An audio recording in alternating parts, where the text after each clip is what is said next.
اتنا انسیوں کلاب مٹایا کس نے،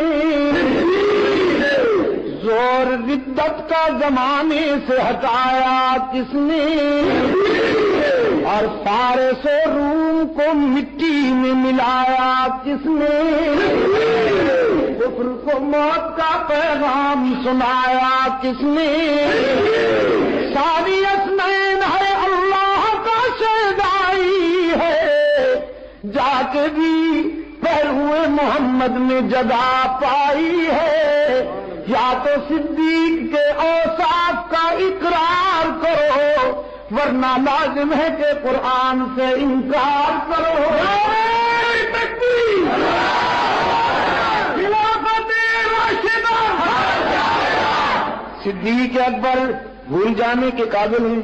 بولو نا، صدیق کو بھلایا جا سکتا ہے؟ جب ذکر رسول ہوگا تو ذکر ابو بکر بھی لازمن ہوگا، لازمن ہوگا میرے دوستو۔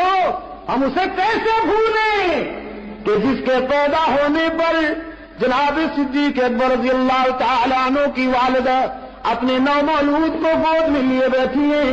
بہتی والے نے لکھا ہے کہ پکارنے والے نے ابو بکر کی ماں کو مبارکباد دی کہ یا امت اللہ بالتحقیقی ابشری بالولد العتیقی اسمہ فی السماء صدیقی وبالخاتم النبیین فی الغار رفیقی۔